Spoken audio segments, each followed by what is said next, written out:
The leather chair in the private client lounge at First National smells like money. Not new money, not the kind that shouts, but the quiet kind that whispers in Italian leather and hand-stitched seams. I sink into it and accept the cappuccino that Margaret, my wealth manager, offers with a smile that actually reaches her eyes. She knows my name. She knows my portfolio. She knows I just closed an investment in a medtech startup that's going to triple my stake in 18 months. "Alina, so good to see you," she says, settling into the chair across from me. "I wanted to talk about rebalancing after that Series B round. You're up almost 40% year over year, and with the market where it is, I think we should consider moving some into municipal bonds, maybe increase your international exposure." I nod, only half listening, because my AirPods just vibrated with a voicemail. I glance at the screen. Mom, I should let it wait. I should focus on the conversation about my retirement accounts, my dividend reinvestment strategy, the fact that at 36 I'm on track to retire at 50 if I want to. But my thumb is already pressing play, the volume low enough that Margaret can't hear, and my mother's voice pours into my ear like cold honey. "Well, Alina, I suppose we can't all be successful. Some of us are just wasted investments. But that's fine. You do you, sweetie." The words land with the precision of a surgeon's scalpel, right between the ribs, same place they always do. My face doesn't change. I've had years of practice. I nod at something Margaret is saying about tax loss harvesting, and I even smile. The cappuccino is perfect. The winter light slants through the floor-to-ceiling windows, turning everything gold. Somewhere in this building, in a vault 3 stories down, there's a safety deposit box with my name on it. In my wallet, there's a platinum card that weighs more than a regular credit card, the kind you don't apply for, the kind they invite you to carry. My mother thinks I'm a wasted investment. I finish the meeting, shake Margaret's hand, and thank her for her time. She mentions something about a client appreciation event next month, a wine tasting, very exclusive. "You should bring someone," she says, warm and genuine. "Partner, friend, whoever." Not a flicker of judgment that I'm not married, no kids, no +1 who's a given. Just an invitation, just respect. I step out of the bank into the February cold. The air smells like car exhaust and someone's cigarette and the roasted nuts from the cart on the corner. I walk past a coffee shop, and through the window I see a young mother with 2 kids, one in a high chair, one coloring on a placemat, and there's the familiar pang. Not regret, exactly. More like the phantom pain from a limb I never had. The life I was supposed to want. The life my mother thinks I failed to build. I keep walking. My condo is 4 blocks away, all windows and clean lines and silence. I bought it with cash 3 years ago. My mother has never seen it. She's never asked. Let me tell you how I became a wasted investment. Let me tell you how a woman with a 7-figure net worth, a client portfolio that would make most advisors weep with envy, and a reputation in my field that opens doors from here to Singapore, became a disappointment to the woman who raised her. And then let me tell you what I did when I finally stopped trying to prove her wrong and started proving myself right. But first, let me take you back 3 days. Back to the moment those words came out of her mouth in front of witnesses, in the house I saved from foreclosure. Over dessert, I watched her serve on china I bought. It was Sunday. It's always Sunday. I pulled up to my mother's house at 5:30, the same time I've arrived every other week for the past 6 years. The house is a colonial in a suburb that still thinks of itself as prestigious, all mature trees and circular driveways, and those little signs that say neighborhood watch, like crime is something that happens to other people. The paint is fresh, creamy yellow with white trim. The roof is new, architectural shingles that cost a fortune. The walkway has been rebricked. It looks like the kind of house where a successful family lives. The kind of family that has its act together. I grabbed the wine from the passenger seat, a Bordeaux that cost $140, because I'm always trying to bring something nice, something she'll notice. The February wind bit through my coat as I walked to the door. I didn't knock. I haven't knocked at my mother's house since I was a child. That's one of the last privileges I have left. The smell hit me first. Pot roast, carrots, potatoes, the same meal she's made every other Sunday for as long as I can remember. Warmth and garlic and rosemary, the smell of home or what home is supposed to smell like.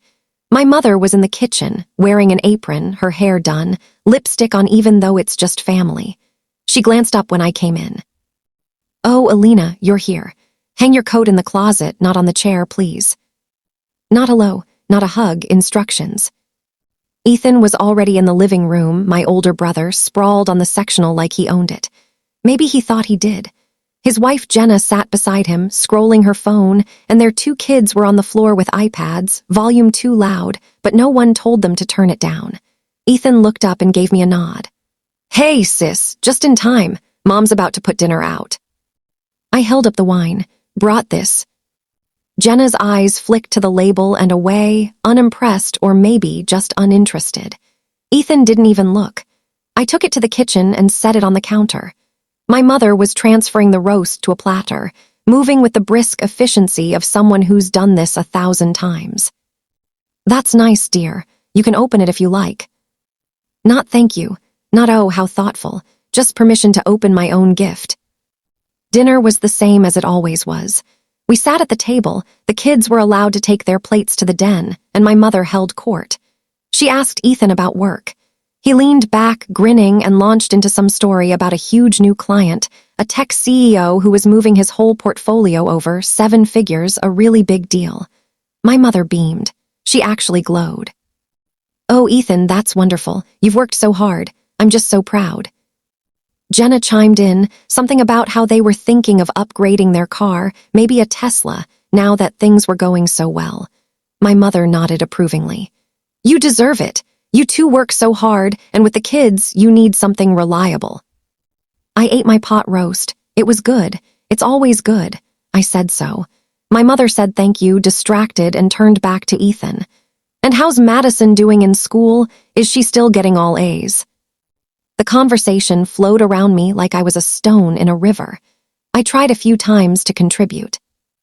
I mentioned a new project I was consulting on, a startup in the biotech space that was doing interesting work in diagnostics. My mother said, "Oh, that's nice," and asked Ethan if he'd seen the new restaurant that opened downtown. I poured myself a second glass of the wine I'd brought. No one else was drinking it. My mother had opened a $15 Pinot Grigio she keeps in the fridge for these dinners. Then came dessert. Apple pie, vanilla ice cream. My mother set it down with a flourish and served Ethan first, a big slice. Then Jenna. Then me, a smaller piece like an afterthought. We ate in silence for a moment, the only sound the scrape of forks on plates. And then my mother set down her fork, sighed, and looked at me with that expression I've known my whole life. Pity mixed with disappointment, mixed with something that might be concern if it weren't so condescending. "Alina, sweetheart, are you seeing anyone?" My stomach tightened. "Not at the moment." She pressed her lips together. "You know, you're not getting any younger. 36 is, well, it's not old, but it's not young either. Your father and I always hoped you'd settle down, give us more grandchildren." She glanced at Ethan's kids in the other room, her face softening. "Being a grandmother is the greatest joy of my life." I didn't point out that she saw those grandchildren maybe twice a month. I didn't say anything. She kept going. "You know, your father and I spent so much on your education. Private school from 6th grade on, that college, all those opportunities. We really thought you'd, I don't know, do something with it. Give us something to be proud of. A son-in-law, a family, maybe a respectable career instead of whatever it is you do with startups and consulting." She laughed, light and airy, like this was all very reasonable. "Sometimes I think you were just a wasted investment, but that's fine." "You do you, sweetie." The room went silent. Or maybe it just felt that way because all I could hear was the blood rushing in my ears. Ethan looked down at his pie. Jenna smiled into her wine glass, a tiny smirk she didn't bother to hide. From the other room, one of the kids laughed at something on their iPad, oblivious. A wasted investment. I set my fork down very carefully. I folded my napkin. I stood up, and my voice came out calm and even and so polite it could cut glass. "Thank you for dinner, Mom. It was lovely. I have an early meeting tomorrow, so I should get going." My mother blinked, surprised. "Oh, well, all right, drive safe." I walked to the closet, pulled on my coat, and let myself out. No one followed me. No one called after me. I sat in my car in the driveway for a long moment, hands gripping the steering wheel, breathing very slowly and carefully because if I didn't, I was going to scream or cry or drive my car through her front window. Wasted investment. Then I did something I'd never allowed myself to do before. I opened my banking app, the one that aggregates all my accounts, and I started scrolling. I scrolled back through months, then years, looking at every transfer I'd ever made to my mother, every Venmo to Ethan, every check I'd written and told myself was love. The numbers climbed and climbed, and somewhere around 2 a.m, sitting in my dark condo with my laptop open and a bottle of wine I didn't drink, I finished the spreadsheet. $174,000. That's what this wasted investment had cost me. Let me tell you how I got here. Let me tell you about being the spare, the second child, the daughter who was supposed to be insurance in case the golden boy didn't pan out. Let me tell you what it's like to spend your whole life trying to earn love from someone who only deals in transactions. I was 7 when I first realized Ethan was different. Better, more. We were at a soccer game, one of Ethan's, and he scored a goal. My mother leapt to her feet, screaming his name, cheering so loud people stared. My father was beaming. Afterward, we went for ice cream, and Ethan got 2 scoops because he'd played so well. I asked if I could have 2 scoops too. My mother said, "When you do something worth celebrating, sweetheart." I was in the spelling bee that year. I won 2nd place at the regional level. My mother said, "That's nice, honey," and asked Ethan if he wanted to go to the mall to get new cleats. It wasn't that they were cruel. It wasn't overt. It was just that Ethan was the sun, and I was a planet, distant and cold, reflecting light I didn't generate. He was the sun. The first. The one my mother's own mother approved of because in her generation, in her world, boys mattered more. I was the spare. The backup plan. The one who might be useful someday if Ethan failed, but since Ethan would never fail, I was mostly just there. I learned to be small. I learned to be good. I got straight A's, not because anyone noticed, but because I needed to prove something, maybe to myself. I got a partial scholarship to a good college, and when my mother sat me down to talk about tuition, she said, "We paid for all of Ethan's school, but things are tighter now. You'll need to cover the rest yourself. It'll be good for you. Build character." I worked 3 jobs. I graduated summa cum laude with a degree in finance. Ethan graduated middle of his class with a business degree from a state school, and my mother threw him a party with 100 people and a cake that said, "So proud." When I graduated, she sent a card. I got my first job at a mid-tier firm, then got headhunted by a boutique wealth management company that paid twice as much. I was 26 and making 6 figures. Ethan was working at a buddy's financial services company, coasting on charm and connections. That Thanksgiving, my mother stood up and toasted my successful son and talked about how proud she was of the man he'd become.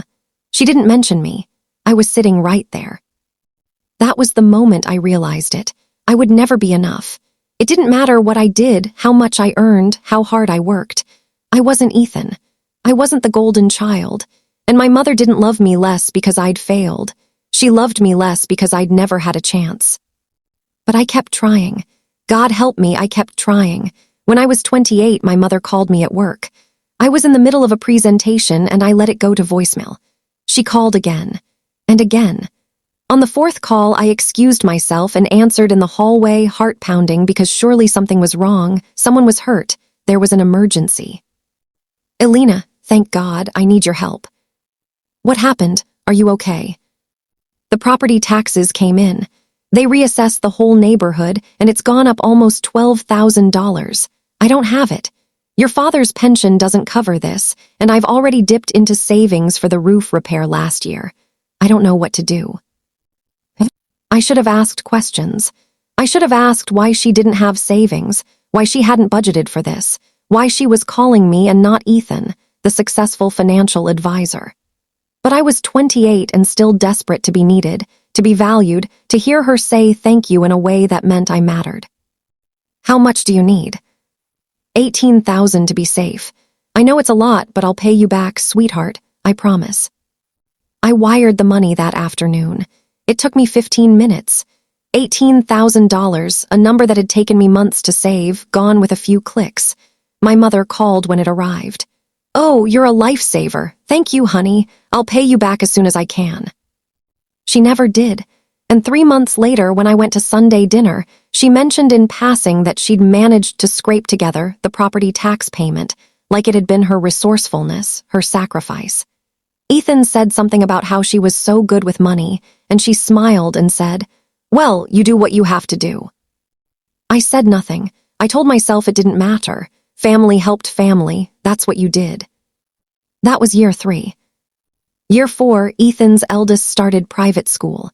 Madison was bright, precocious, the kind of kid who'd thrive anywhere, but Jenna had her heart set on Hawthorne Academy, the kind of school with a waiting list and a tuition that cost more than some people's salaries. $24,000 a year. Ethan mentioned it at dinner one night, casual, like it was already decided. "We're so excited. It's the best school in the state." Madison got in on her merits, top of the interview list. My mother glowed. "Oh, that's wonderful. My granddaughter at Hawthorne, I'm so proud." I asked the question I shouldn't have. "Can you afford it?" The table went quiet. Ethan's face hardened. "We're managing." 2 weeks later, my mother called. "Elena, I have a favor to ask."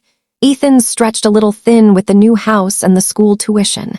"I was wondering if you might be able to help out, just for a year or 2 until he gets his next promotion." "How much?" "Maybe half the tuition, 12,000. I thought about saying no. I thought about pointing out that if they couldn't afford Hawthorne, Madison could go to an excellent public school. I thought about asking why this was my responsibility. Instead, I said, "Let me think about it." I thought about it for 3 days. Then I set up an anonymous scholarship fund through a nonprofit I'd worked with, earmarked for Hawthorne Academy, structured so it would pay out $12,000 a year for a student matching Madison's profile.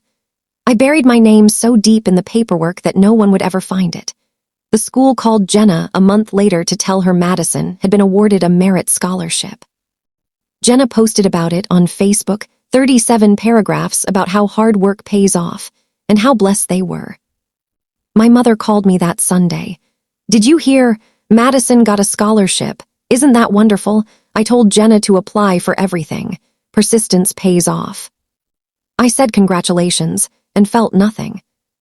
The next year, Ethan's youngest started at Hawthorne too. The scholarship mysteriously expanded. I paid another $12,000 a year. For 3 years, I paid for both kids. $72,000 total. My mother took credit for encouraging Jenna to seek out opportunities. Ethan took credit for raising exceptional children. No one knew it was me. Year 6, the roof. My mother called in a panic. Leaks, water damage, the whole thing needed replacing. $32,000. "I've gotten 3 quotes. This is the best one, but Elena, I don't have this kind of money. I'm on a fixed income. I don't know what to do." "What about Ethan?" A pause. He's helping with what he can, but he has his own family to think about." I felt something crack in my chest. Not break, just a hairline fracture. "How much is he contributing?" "Well, he's going to help with the cleanup, and he said he'd chip in 1,000 or so, but..." I wired $32,000. My mother cried on the phone, said I was saving her life, said she didn't know what she'd do without me. A month later, I overheard her at a family barbecue telling a neighbor, "Oh, we've been very careful over the years, very prudent. I'd saved for a rainy day, and when the roof went, we were prepared." Like she'd done it, like I didn't exist. There were other things, smaller things. 1,000 here for a furnace repair, 500 there for car trouble. Ethan's credit card debt, 3,000 just until his bonus comes through. It always came through, but the money never came back. A loan for Jenna's sister's wedding gift because we can't show up with something cheap. What would people think? 2,000 for my mother's friend's daughter's charity event because the Hendersons will be there and I have a reputation to maintain. Every time I told myself it was the last time. Every time I told myself this was what family did. Every time I wired the money and got a thank you that felt less like gratitude and more like a transaction closing. And every Sunday, I sat at that table and listened to my mother praise Ethan's success. His new car, his beautiful family, his career, his everything. I sat there in clothes that cost more than his car payment, with a retirement account that could have bought his house twice over, and I was invisible. Because I wasn't playing the game right. I wasn't married. I wasn't giving her grandchildren. I wasn't performing the life she'd decided I should want, so nothing I did mattered. I was a failure wrapped in a generous bank account, and she spent my money while telling her friends I was a disappointment. Year 8, sitting in my car after the wasted investment comment, scrolling through my bank app, I finally did the math. $174,000, 18 for the property taxes, 72 for the school tuition, 32 for the roof, another 52,000 in smaller loans, gifts, emergencies, and Ethan's various financial shortfalls. Not one penny returned, not one real thank you, just an endless cycle of need and condescension. I drove home in silence. I didn't cry. I was past crying. I walked into my condo, the one I'd bought with cash, the one my mother had never visited because it's so far downtown and parking is such a hassle. I poured a glass of wine, opened my laptop, and started a spreadsheet. I titled it Investment Portfolio, Family. I went back through every bank statement, every Venmo, every wire transfer. I found emails I'd forgotten about. Alina, could you help with? Alina, I hate to ask, but... Alina, just this once. I screenshotted them. I logged the dates, the amounts, the promises to pay me back. I color-coded them, red for never repaid, yellow for partially repaid, green for fully repaid. There was no green. It took me until 2 in the morning. When I finished, I sat back and looked at the number. $174,000. That was the price of trying to buy love from someone who only saw me as a resource. I didn't sleep that night. I lay in my bed and stared at the ceiling and felt something I hadn't let myself feel in years. Not sadness, not even anger, not yet. Just clarity. Cold, bright, terrible clarity. I had been funding my own erasure. Every dollar I gave them was a dollar they used to justify ignoring me. Because if I was useful, I didn't also need to be valued. If I was the bank, I didn't also need to be the daughter. At 7 in the morning, I called my therapist. I'd been seeing Dr. Reeves for 3 years, working on boundaries, on codependency, on the particular kind of damage that comes from never being enough. She had an opening at 9. I took it. I sat in her office, the same chair I'd sat in 100 times, and I said, I need to stop. Stop what? All of it, the money, the trying, the showing up every other Sunday to be ignored. I need to stop, and I don't know how. Dr. Reeves leaned forward. She was in her 50s, kind-eyed, relentless. What do you think would happen if you did? I don't know. They'd be angry. My mother would. I don't know what she'd do. Would she be hurt? I thought about that, really thought about it. No, I said slowly. She'd be inconvenienced. And Ethan. He'd call me selfish. Would he be right? I looked at her. No. Then what's stopping you? I wanted to say love. I wanted to say family. I wanted to say some beautiful, tragic thing about hope and connection and the dream of being seen. But the truth was simpler and uglier. I'm afraid that if I stop giving them money, I'll have to admit they never loved me at all. Dr. Reeves nodded. And what if you already know that? What if you've known it for years, and you've been paying them to let you pretend otherwise? I went home and I made a decision. No more money. Not a dollar, not a dime, not a coffee. I would stop being their bank and I would see what was left. I didn't expect much. But first, I needed to know exactly what I was dealing with. I needed the whole picture, not just my side of the ledger. So I did something I'd never done before. I hired an investigator. His name was Marcus Chen. And I'd worked with him on a due diligence project 2 years earlier. He was discreet, thorough, and expensive. I called him on a Wednesday afternoon and asked if he had time for a personal project. How personal? Family finances. My mother and my brother. I need to know what their real situations are. There was a pause. You sure you want to know? No, but I need to. He sent me a contract. I signed it. A week later, he sent me a report. My mother, $47,000 in credit card debt across 3 cards. Interest payments alone were costing her $800 a month. The debt wasn't medical, wasn't emergency. It was shopping. Clothes, home goods, restaurants, her country club membership dues. She was living like a woman with money while bleeding out financially, and she'd been using me to plug the holes. Ethan, $230,000 in combined debt. Credit cards, personal loans, a home equity line he'd maxed out. His successful career was a facade. His client base was shrinking. He was barely meeting his draw at the firm, and there were rumors he'd be managed out by the end of the year. The new car, the private school, the house in the right neighborhood, all of it was leverage and lies.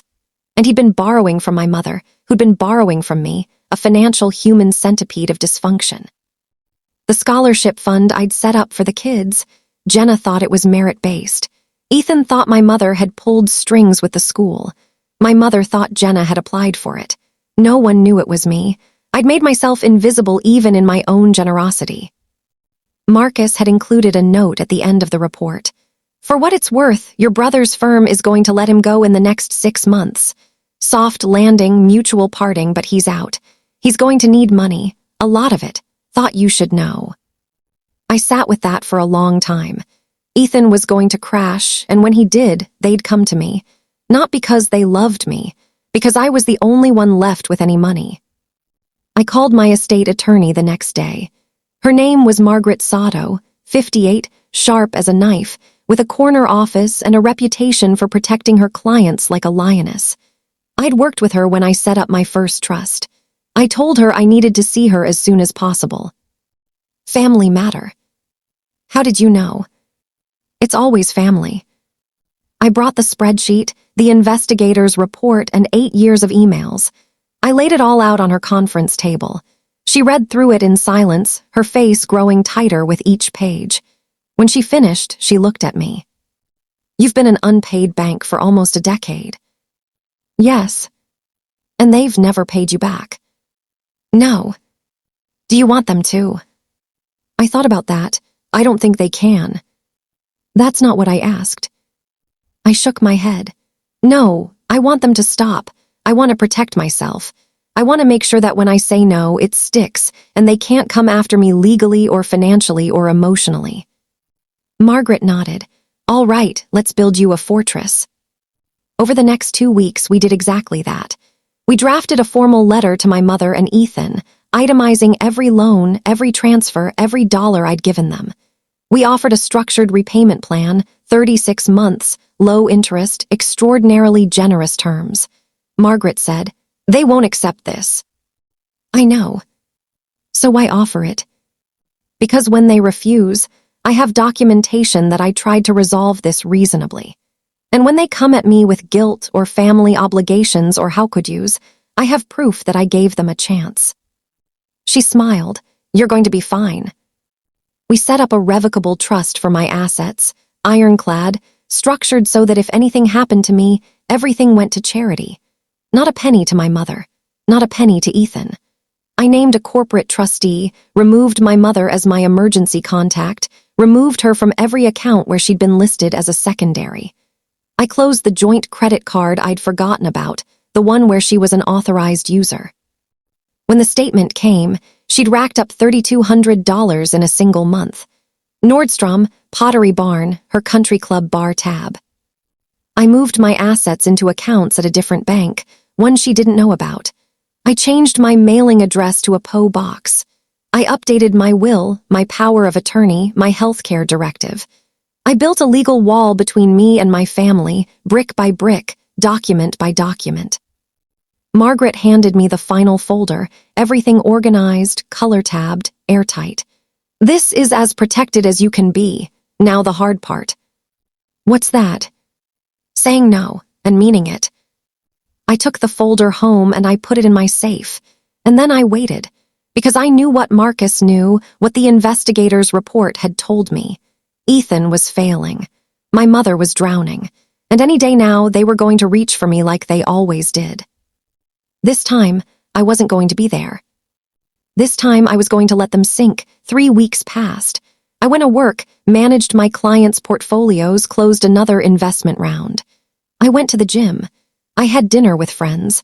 I lived my life with a strange lightness, like I'd set down a weight I'd been carrying so long I'd forgotten it was there. But underneath, I was waiting. I knew the patterns. I knew the cycles. Every 6 to 8 weeks, there was some crisis, some need, some emergency that required my wallet. I'd mapped it out on the spreadsheet, color-coded by type. Red for my mother's lifestyle expenses disguised as emergencies, blue for Ethan's cash flow problems, yellow for the kids' activities and expenses that somehow became my responsibility. The pattern was so consistent I could have set my watch by it. But this time, I wasn't going to answer. I practiced in therapy. Dr. Reeves would role-play my mother, her voice taking on that particular tone of injured martyrdom that my mother wielded like a weapon. "Elena, I can't believe you'd let your own mother struggle like this, after everything I've done for you." And I would practice saying, "I'm sorry you're struggling, I can't help with that."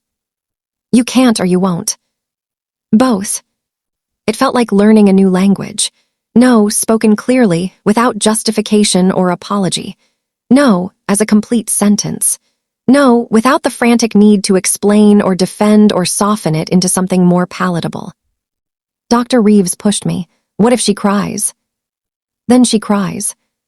What if she says you're killing her? Then I hang up. What if Ethan calls you selfish? I smiled, and it wasn't a nice smile. Then I'll send him his itemized loan statement. I stopped going to Sunday dinners. I didn't announce it, didn't make a declaration. I just stopped showing up.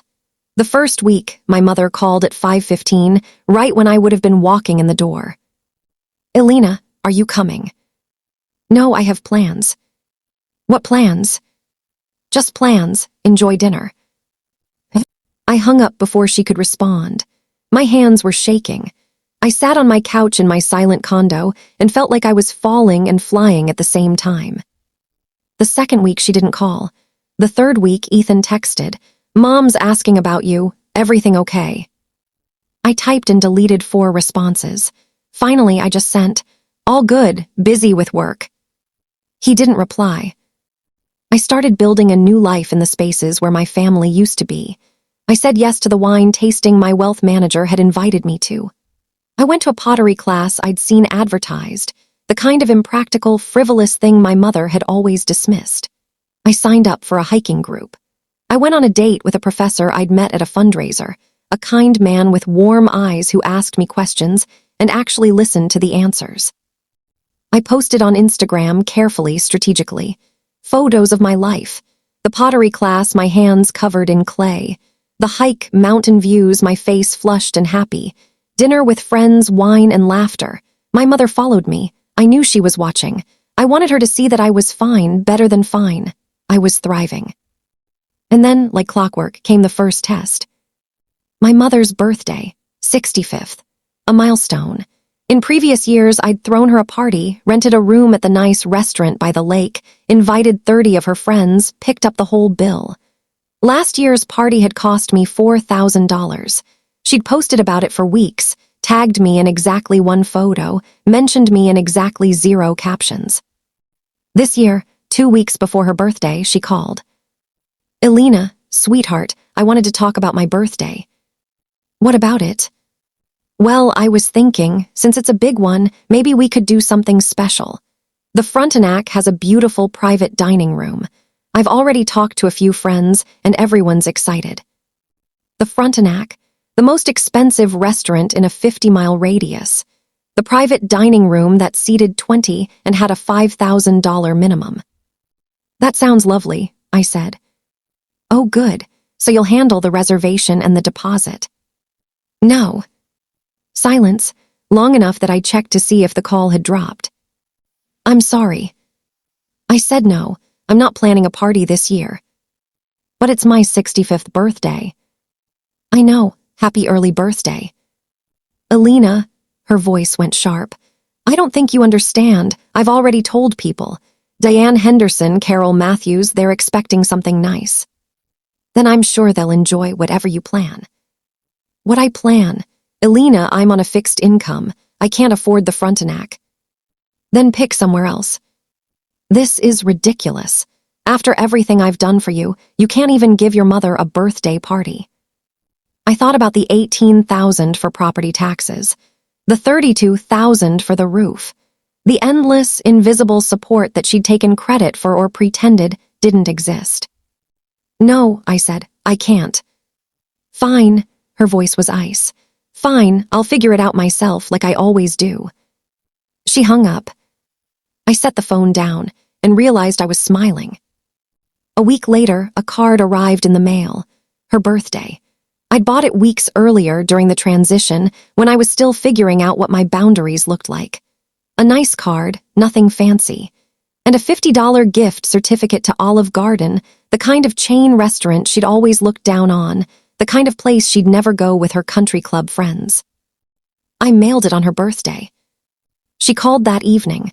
I was at the pottery studio, my hands deep in wet clay, my phone buzzing in my bag. I ignored it. She called again, and again, 6 times in 2 hours. When I got home, I listened to the voicemails. The first one was confusion. Elena, I got your card. I think there was some kind of mistake. You sent an Olive Garden gift card.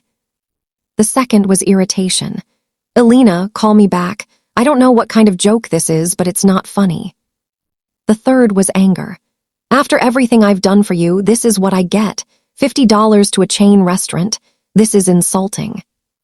The fourth was injury. I don't know what I did to deserve this kind of treatment from my own daughter. The fifth was manipulation. Your brother took me to the Frontenac. He spent $400 on dinner for the 3 of us because he loves me, but I guess you're too busy with your career to care about your own mother. The sixth was cold rage. Don't bother calling back. I deleted all of them. Then I poured a glass of wine, ordered Thai food, and watched a movie. I didn't call back. The next morning, Ethan texted, "What's your problem? Mom is really upset." I looked at the text for a long time. Then I typed, "I sent her a birthday card and a gift. If that's not enough, that's her issue, not mine." She said you sent her an Olive Garden gift card. Are you serious? Completely.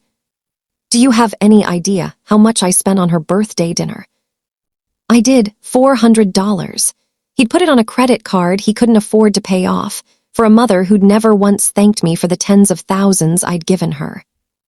I typed, "That was your choice. My gift was my choice." You're being selfish. There it was, the word I'd been waiting for, the accusation that had kept me compliant for years. I typed, "Okay," and I muted the conversation. I went to work, I met with clients, I reviewed portfolios. At lunch, I checked my phone. 17 texts from Ethan, escalating from annoyance to anger to insults. I didn't read most of them, I just muted him too. That night, my mother sent an email. The subject line was disappointed. I didn't open it. I forwarded it to Margaret, my attorney, and to Dr. Reeves. Documentation. Proof. Evidence of the pattern. Then I did something I'd never done before. I booked a trip, just for me. A long weekend at a vineyard 2 hours north, a little boutique place with a spa and a fireplace in every room. I'd seen it on Instagram, thought it looked peaceful. I needed peace. I posted a photo when I got there. Me in front of a massive stone fireplace, wine in hand, my face relaxed and genuinely happy. I captioned it, "Sometimes you need to warm up from the inside out." My mother liked the photo. Then she texted, "Nice to see you can afford a vacation while your family struggles." I didn't respond. I turned off my phone, sank into the leather chair by the fire, and felt something I hadn't felt in years. Free. 6 weeks later, the real test came. I was in a client meeting when my mother called. I ignored it. She called again. I ignored it again. She left a voicemail. I waited until after the meeting to listen. Her voice was shaking, tear-thick, desperate. "Elena, I need you to call me back right away. It's an emergency. The furnace died. The house is freezing. I need $8,000 by Friday or I'm going to freeze to death in my own home. Please, Elena, I need you." 8 years ago, I would have left the meeting. I would have called her back immediately, told her not to worry, wired the money before I even hung up. I would have felt heroic, necessary, loved. Now, I felt nothing but cold certainty. I finished my workday. I went home. I poured a glass of water, sat on my couch, and called her back at 6:30, 3 hours after her emergency call. She answered on the first ring. Oh, thank God, Alina. I've been trying to reach you all day. I was working. What's going on? The furnace is dead. Completely dead. I had a repair person come out and he said it's beyond fixing. I need a new one. $8,000, and I need it by Friday or they can't install it until next month. And Alina, it's February. I can't live in a freezing house for a month. I kept my voice neutral. That sounds stressful. Have you gotten multiple quotes? What? For the furnace. Have you called more than one company? No, I haven't had time. I've been panicking. What does your homeowner's insurance say? A pause. I haven't called them. Have you looked into financing? Most HVAC companies offer payment plans. Alina, her voice sharpened. I don't have time for this. I need help now. I can give you the number of a good HVAC company. They offer 0% financing for 12 months. I don't want financing. I want you to help me. I am helping. I'm giving you resources. I need money, Alina. I can't do that. Silence, then disbelief. What do you mean you can't? I mean, I'm not giving you money for a furnace. So you're just going to let your mother freeze to death. You're not going to freeze to death. You have options. Call your insurance, get multiple quotes, apply for financing, or ask Ethan. Ethan can't afford this right now. Then he's in the same position I am. That's not true, and you know it. You have plenty of money. You just went on vacation. There it was, the tracking, the surveillance, the audit of my life to justify her access to my wallet. How I spend my money is my business. I'm your mother. And I'm your daughter, not your bank. Her voice went cold. I can't believe how selfish you've become. I raised you better than this.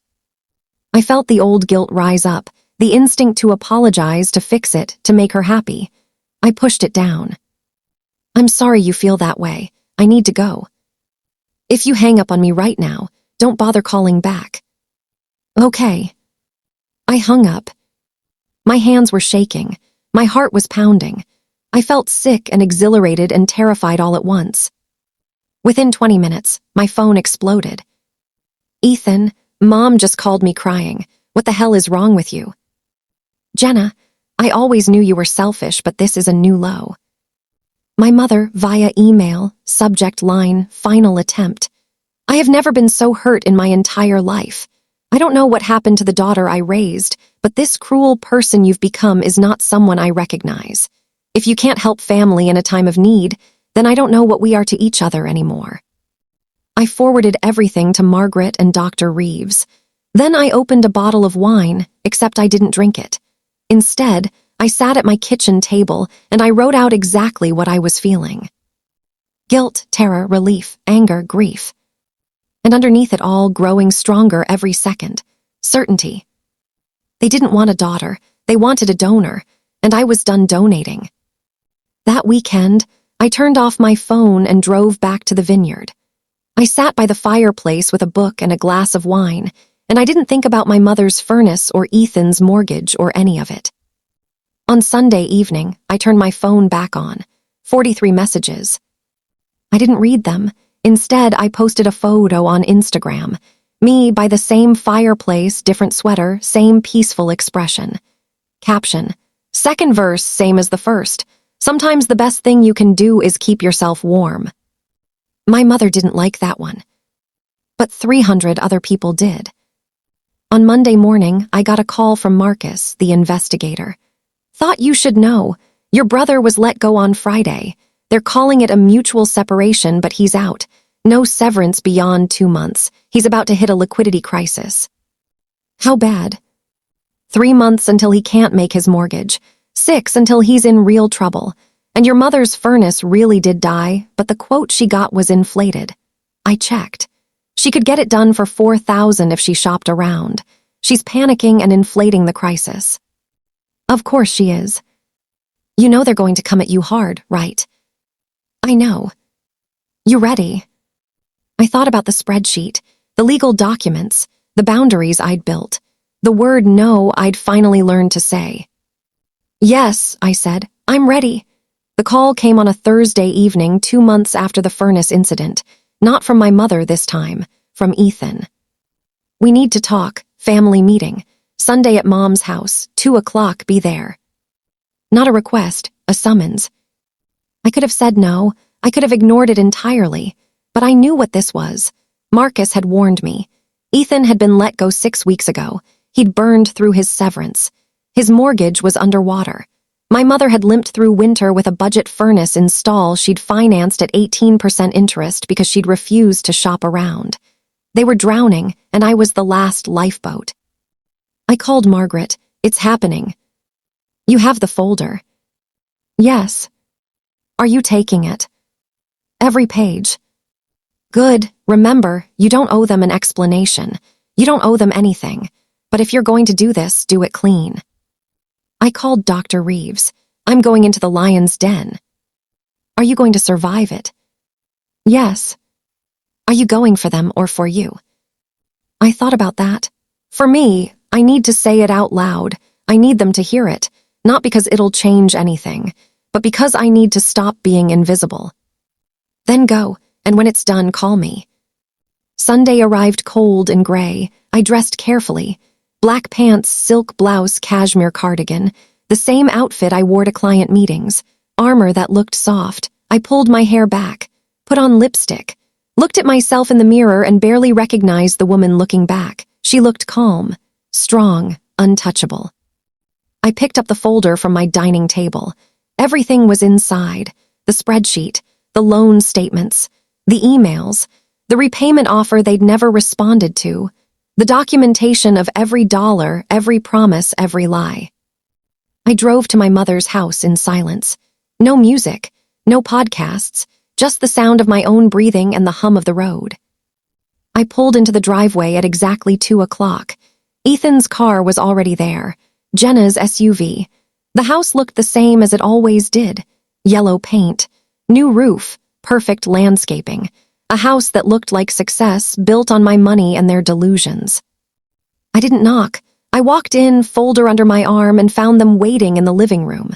My mother on the couch, hands folded, face grave. Ethan in the armchair, jaw tight. Jenna beside him, arms crossed. An intervention formation. An ambush disguised as family. My mother spoke first. "Elena, thank you for coming. Please sit down." "I'll stand." A flicker of irritation crossed her face. This would be easier if we could all just be civil. "I'm completely civil. What did you want to talk about?" Ethan leaned forward. "We wanted to talk about what's been going on with you, the way you've been acting, the way you've been treating Mom." "How have I been treating Mom?" "You left her to deal with the furnace on her own. You sent her an insulting birthday gift. You've stopped coming to family dinners. You've basically cut us all off."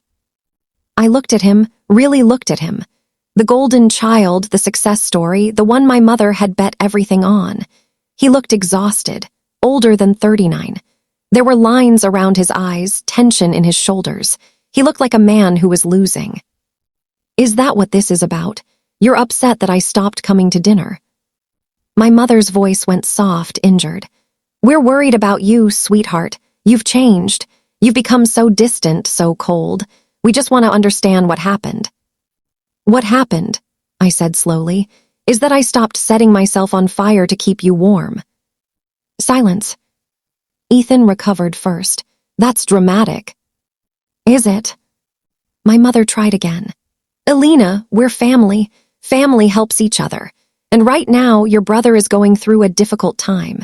He lost his job through no fault of his own, and he's struggling. We thought, since you're doing so well, you might be willing to help him get back on his feet." There it was, the ask, the whole reason for this meeting. "How much?" Ethan shifted. "I'm 3 months behind on my mortgage. I need $40,000 to catch up and cover expenses until I find something new." $40,000. Said like it was nothing. Like it was reasonable to ask your sister for the price of a luxury car because you'd mismanaged your life. "No." My mother blinked. "Elena." "I don't think you heard him. He could lose his house." I heard him, and I said no. Ethan's face flushed. "Are you serious right now?"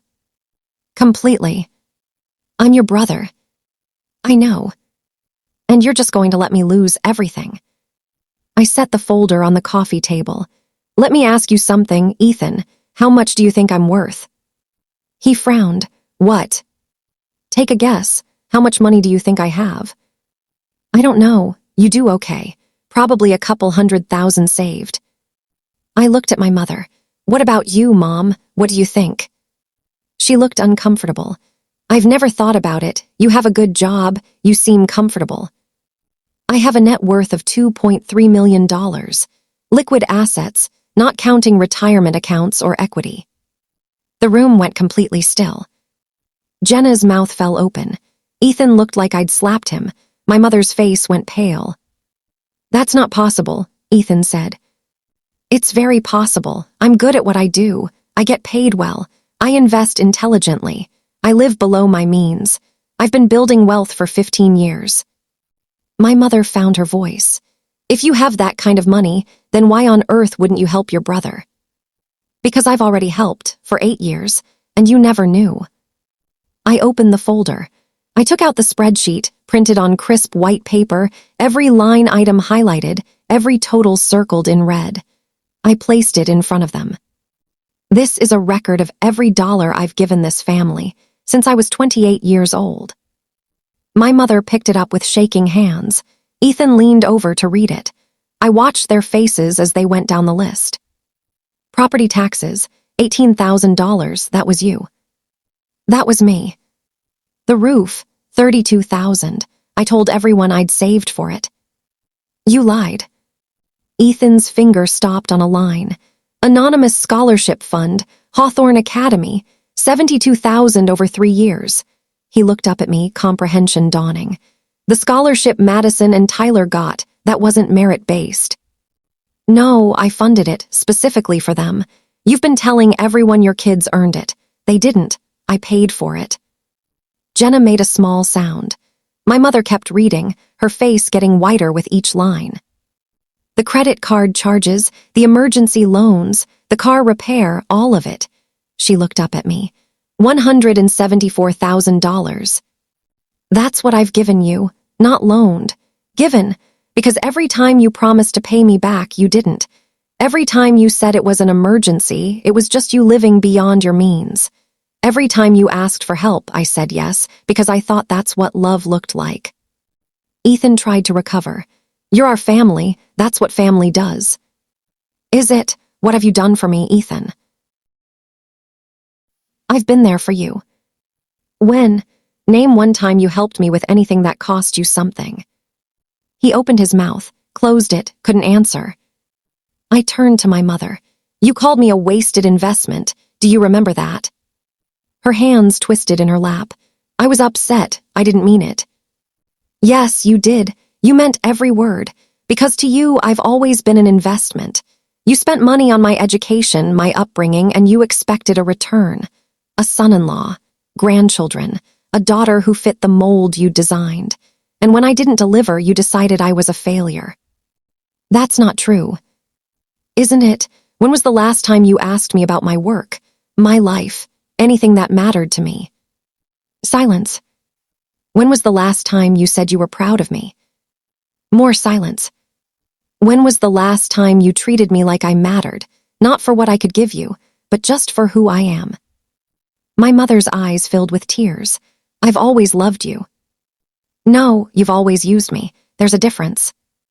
I placed another document on the table. This is a formal loan agreement. It itemizes every dollar I gave you, calculates reasonable interest, and offers a repayment plan. $1,500 a month for 10 years. I sent this to you 3 months ago, certified mail. You never responded. Ethan looked at it like it was a snake. You can't be serious. You'd actually try to collect on this. I don't want your money, Ethan. I want you to understand that my generosity wasn't invisible. It wasn't nothing. It kept you afloat for years, and you never even said thank you. We didn't ask you to do any of this. Yes, you did. Every time there was an emergency. Every time you called me. Every time you made me feel like saying no would make me a bad daughter, a bad sister. My mother was crying now, real tears. So this is it? You're just cutting us off, abandoning your family. I'm setting boundaries. I'm protecting myself. I'm choosing not to fund a family that has never valued me. We do value you. You value my bank account. You don't know the first thing about me. You don't know that I'm seeing someone. You don't know that I've taken up pottery. You don't know that I donated $50,000 to a scholarship fund for women in finance last month, or that I'm mentoring 3 young women trying to break into wealth management, or that I'm happy. Actually happy for the first time in years. You don't know any of that because you've never asked. Ethan stood up, angry now. So what? You're too good for us now. You made some money and now we're not worth your time. I've always made money. You just never noticed because it didn't come with the life script you approved of. I didn't get married, so I was a failure. I didn't have kids, so I was selfish. I built a career and a fortune and a life, and none of it mattered because it wasn't what you wanted from me. I picked up my folder. I'm not giving you $40,000, Ethan. I'm not giving you anything. Not because I can't afford it. Because I'm done being invisible while I pay for your visibility. My mother stood, voice shaking. If you walk out that door, if you do this, you are no longer my daughter. I felt it then, the old terror. The primal fear of abandonment, of being cut off, cast out, unloved. It rose up in my throat, and for a second I couldn't breathe. And then it passed. Because I realized she was offering me freedom. She was handing me the keys to my own cage and didn't even know it. I don't think I ever was, I said quietly. I was an investment that didn't pay off, and you're right, it's time to cut your losses. I walked to the door. My mother called after me, her voice breaking. Elena, please. I stopped, turned. I hope you figure it out. I hope Ethan finds a job. I hope you downsize, sell the country club membership, live within your means. I hope you find a way forward, but I'm not going to be part of it anymore. Ethan played the last card. You'd really sue your own mother, take us to court over this. No, I'm writing it off. All of it. $174,000 gone. Consider it a gift. My final investment in a family that never existed. I walked out, got in my car, drove 3 blocks before I had to pull over because my hands were shaking so hard I couldn't hold the wheel. I sat there in a grocery store parking lot and I cried. Not sad crying, not grief crying. The kind of crying that happens when something that's been broken for years finally, fully breaks, and you realize you're free. I called Dr. Reeves. It's done. How do you feel? Like I just walked out of a building that was on fire, and I didn't know it until I was outside. Good, that's exactly right. Come see me tomorrow, we'll process it. But for now, just breathe. I drove home, ordered takeout, sat on my couch and stared at the wall. My phone buzzed, texts from Ethan, an email from my mother. I didn't read them. I forwarded them to Margaret, to my documentation folder, and then I blocked their numbers. All of them. My mother, Ethan, Jenna. I blocked them on my phone, my email, social media. I erected a wall of silence between me and them, and it felt like the first deep breath I'd taken in years. The next few weeks were strange, quiet. I kept waiting for the guilt to crush me, for the doubt to creep in, for the voice that said I was selfish and cruel and wrong. It came sometimes late at night, but it was quieter now, easier to answer. I heard things through the grapevine. A former high school friend who still lived in the neighborhood, who'd always been kind, reached out carefully on Facebook Messenger. Hey, I don't know what's going on with your family, but I saw your mom listed the country club membership for sale. And I heard Ethan and Jenna are moving. Just wanted to make sure you're okay. I wrote back, I'm okay, better than okay, thank you for checking. She responded with a heart emoji and good. You deserve to be happy. The details trickled in over the following months. My mother sold her country club membership for $12,000. She took out a home equity line of credit to consolidate her credit card debt, locked in at a rate that would take her 15 years to pay off. She stopped going to the expensive salon, started shopping at TJ Maxx instead of Nordstrom. She didn't freeze. She didn't starve. She just had to live like a woman on a fixed income, instead of a woman with a secret trust fund named Elena. Ethan took a job at a local insurance agency, a major step down from his financial advisor role, but but steady. Salaried. He and Jenna moved out of the big house in the good neighborhood and into a 3-bedroom rental on the other side of town. The kids transferred to public school. Madison, my niece, apparently cried for a week, then joined the robotics team and made new friends. Jenna posted on Facebook. Vague and bitter. You find out who your real family is when things get hard. Some people talk about loyalty, others live it. I didn't comment. I didn't engage. But 200 people liked it and 63 left sympathetic comments, and not one of them knew the truth. I did get one message that mattered. A LinkedIn request from Madison, my niece. She was 16 now, old enough to have her own account, her own thoughts. Annalena, I know things are weird with you and my parents and grandma. I don't really understand it all, but I wanted to say I'm sorry for how they talked about you. I always thought you were the cool one. You had your own life and you didn't care what people thought. I hope I can be like that someday. I sat with that message for a long time. Then I wrote back. Madison, thank you. That means more than you know. You're going to be amazing. If you ever want to get coffee and talk about school, careers, life, anything, I'm here. I mean that. She responded an hour later. I'd like that. Maybe not everything was lost. Maybe there was something worth salvaging in the next generation. Maybe Madison would grow up knowing that family didn't mean access, that love didn't mean obligation, that a woman could be successful and single and happy and whole. I had coffee with her 3 weeks later. She asked me about my work, my investments, how I'd built my career. She asked smart questions, thoughtful questions. She told me she wanted to study engineering, maybe computer science. She said her mom thought it was too hard, that she should consider teaching or nursing, something more appropriate. I looked at this 16-year-old girl, sharp and curious and full of potential, and I said, do it anyway. Don't wait for permission. Don't wait for approval. Build the life you want, and if they can't celebrate it, that's their loss, not yours. Her eyes got bright. Is that what you did? Eventually. I wish I'd done it sooner. She nodded. I'm going to remember that. I paid for her coffee, told her to call me anytime, watched her walk back to her car and felt something I hadn't expected. Hope. 6 months after the confrontation, I was back in the private client lounge at First National. Margaret, my wealth manager, was walking me through end-of-year planning. My portfolio was up another 18%. The medtech startup had gone to Series C. I'd quintupled my investment. You're on track to hit $3 million by this time next year, Margaret said, smiling. At this rate, you could retire at 45 and live very comfortably. I don't want to retire, I said. I like what I do. Then you're living the dream. I thought about that. My condo paid off. My work fulfilling, my life my own. No one taking from me. No one diminishing me. No one calling me a wasted investment while cashing my checks. Yeah, I said. I think I am. I walked out into the autumn sunshine. The air smelled like coffee and falling leaves and possibility. I had dinner plans that night with Daniel, the professor I'd been seeing for 4 months now. He was kind. He was interested in me, not my money.